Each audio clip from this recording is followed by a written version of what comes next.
I actually took the fingerprints off the gun and wiped it down. And I told my brother that he got hysterical. He had an emotional breakdown because, once again, this is reality now. This isn't some idea that's in our head anymore. This is reality. These are Catherine and Curtis Jones. When Catherine was 13 and Curtis was only 12, they became the youngest people to ever be tried and sentenced as adults. In the eyes of the law, they had committed first-degree murder, but no one seemed to look at the absolute horror show their childhood was. At one point, I was just so happy to be away. And I know that sounds really, really messed up, but there was just some point where I was just away from all that, and I was by myself, and I was safe. While inside dealing with the pain of the sexual abuse that I was experiencing from the age 5 to the date of my incarceration. When they couldn't take it anymore, the Jones siblings took out all of their rage and frustration on their father's girlfriend. And it would take a long time until people would stop seeing them as the psychopathic predators. This is the full story of Catherine and Curtis Jones, how they became juvenile murderers, and how they escaped a world of pain. In 1985 in Florida, Curtis Jones and Stacey Parks had their first baby, Catherine. In May of the following year, Curtis Jr. came along. From the outside, they looked like a young, happy family of 4, but Stacey wasn't happy. Curtis was a vicious physical abuser, and the abuse had started as soon as the pair began dating. When Stacey was pregnant with Catherine, Curtis beat her so badly her uterus broke, and Catherine had to be born early. Imagine living in a house like that. And you know how abuse usually only gets worse if it's not addressed? Well, it did. And by 1989, Stacey couldn't take it anymore. She left her family and fled to her parents in Kansas. Her 2 kids were just toddlers at that time, but she couldn't take them with her. It broke her heart, but she left, hoping to reunite with them one day. Sadly, this day would never come. Catherine and Curtis Jr. stayed with their dad. All was well. The kids loved Curtis Sr. deeply, and judging by the photos, they seemed to have a great time together. But just a couple of years after Stacey left the family home, Curtis Sr. invited a male relative to live with them. Whether it was to help him financially or to have some company, who knows? But this was the beginning of the end for the Jones children's happiness. I was the ultimate actress, a professional at being a A+ student, social butterfly, perfect kid on the outside, while inside dealing with the pain of the sexual abuse that I was experiencing from the age 5 to the date of my incarceration. That's right, the male relative would abuse Catherine sexually constantly since she was kindergarten age, and she wasn't alone. I didn't know that it was both until it did happen. And when I finally did tell my family, I think it was the second or third time I ran away from home, and HRS got involved. And when they said that they would take us out of the house, I denied it. I said, no, never mind. I don't want to push through with this, even though, in the report, they said there were indicators of abuse. And my brother told me he believed me. And he said, I know it's true because it's happened to me too. Catherine and Curtis had always been close to each other. In an unstable family environment, they knew that all they had was each other. But after learning both of them were victims of the same monster, they teamed up like never before. They swore that they would get out of that house together and escape the never-ending horror show. In 1994, 96, and 98, child safety investigators were started for the Jones kids. The first 2 times it was after Curtis complained to his mother about the physical and sexual abuse he was suffering. The 3rd time it was Catherine's account. But none of these times did Curtis Sr. believe his kids. He would defend his relative in front of the child safety officers, and even when they discovered the man's history. The relative had a history of petty crime and pedophilia. Instead, he hadn't moved in with Curtis Sr. due to financial stress. He'd run away from home after violating his girlfriend's 14-year-old daughter. Yeesh. But even with this information, the investigations were dropped every single time. Curtis Sr. would defend his relative, the kids would change their stories, and evidence was always lacking. Why would the children change their stories if the situation was so bad? You see, each case was related to just one of the 2 kids. So if the case was to be finalized, it meant the siblings would be separated. None of them wanted that. Catherine would even refuse her freedom in order to be in prison with her brother. By 1999, there were 3 adults living in the Jones household: Curtis Sr., his monstrous relative, and Curtis Sr.'s girlfriend, 29-year-old Sonia Nicole Spites. She was a teaching assistant with a bright smile, but as far as the kids were concerned, she was a monster too. She saw what was going on in their house, and she didn't lift a finger to stop it. Neither did their father, and this infuriated Catherine and Curtis. Just a few days after the 1998 investigation was closed, Catherine went to the bathroom to take a shower. The relative followed. He pulled the shower curtain and began masturbating. All Catherine could do was crouch down in the corner of the bathroom and cry until he was done. Before he left, he put 50 cents on the toilet seat for Catherine, just when you thought it couldn't get more humiliating for poor Catherine. She wrote in her diary, "I'm going to kill everyone." So Catherine told her little brother about her plan. They should kill every adult in that house, from the monster who had been terrorizing them for years to the 2 adults who turned a blind eye to it every single day. I was like a dormant volcano, one that erupted at age 13, resulting in me taking the life of an innocent woman. Curtis Jr. was happy to go along with the plan. He had enough too. On January 6, 1999, their attack began. He was in the kitchen and I was sitting at the table. I already knew it was fixing to happen. We had already talked about it, and she was sitting at the other dining room table.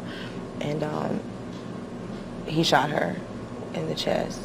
And she tried to grab the phone and I went and took the phone.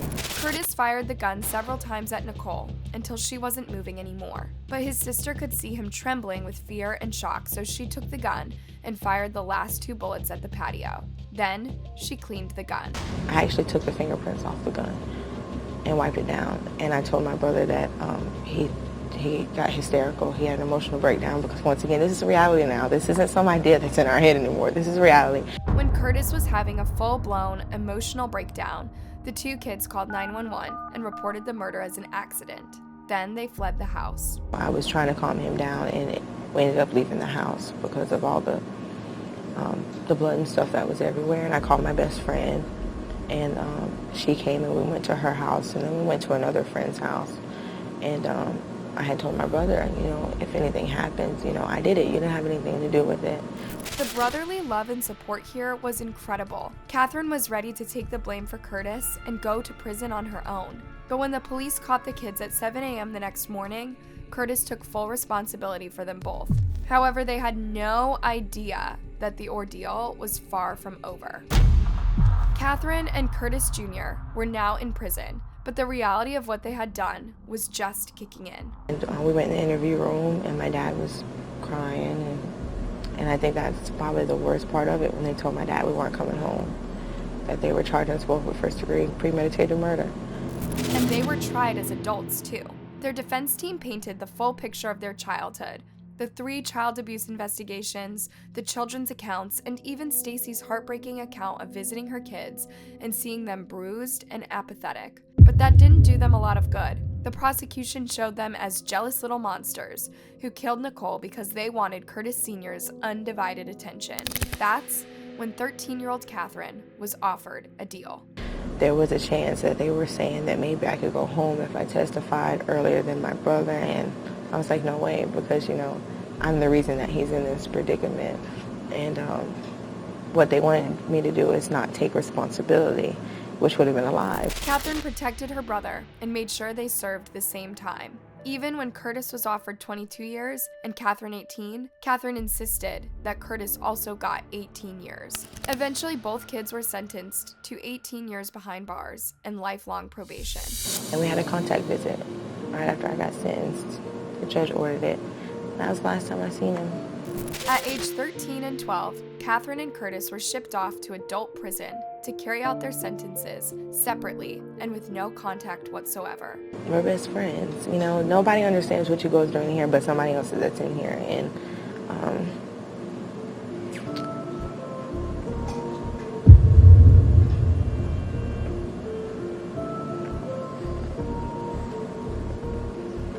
I think that's the worst thing he could do to me right now. They thus became the youngest people to be tried as adults in the U.S. It was only then that the adults around the Jones siblings started wondering if they received the right punishment. We were talking in the jail, and he was in shock. I mean, he was absolutely shocked. He didn't appreciate the consequences of what he was facing.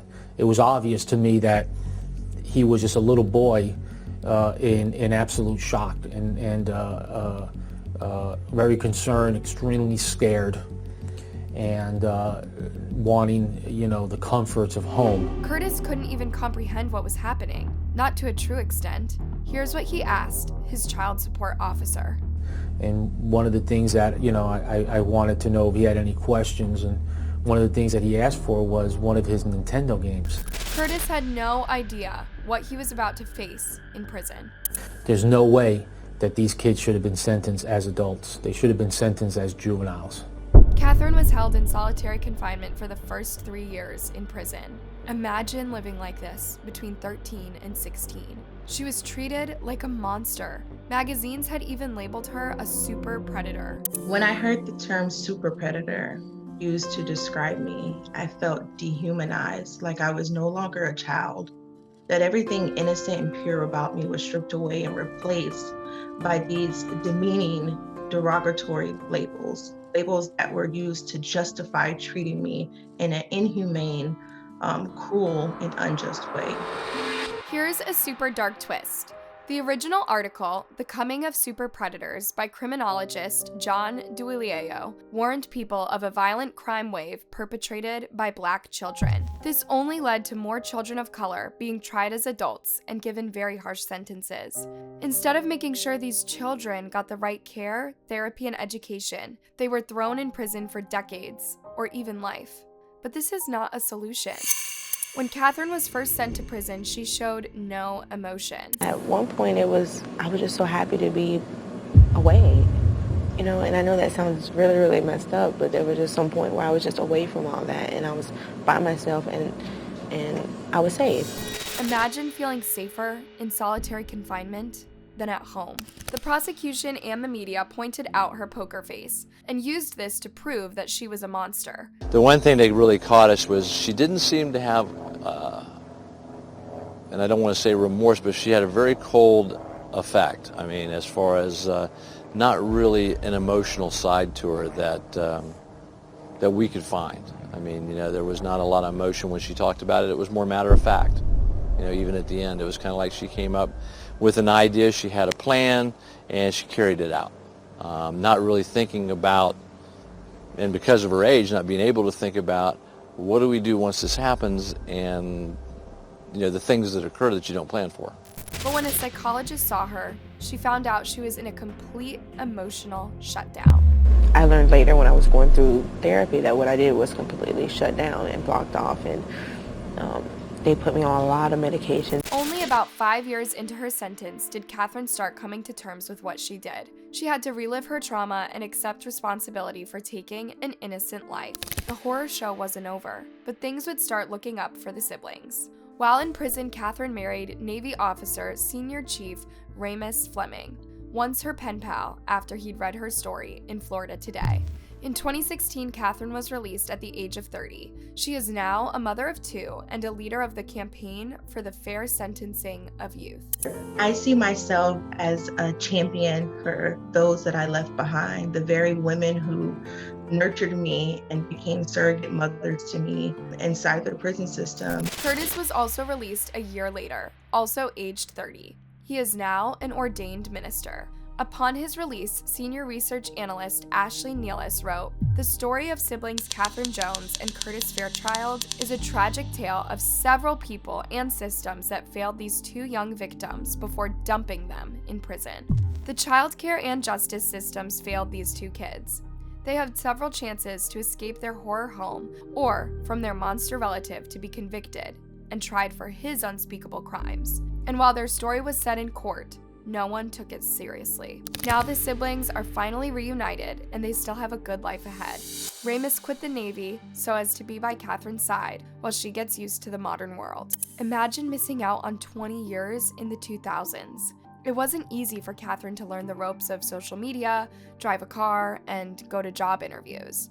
Hopefully, the vile monster that led the Jones siblings down the murderous path was also punished. And hopefully, Catherine Curtis and their families will be able to adapt and enjoy a fresh start in life. Thanks for watching, you guys. What do you think about this case? Let me know in the comment section, and don't forget to like and subscribe. See you next time, and stay safe.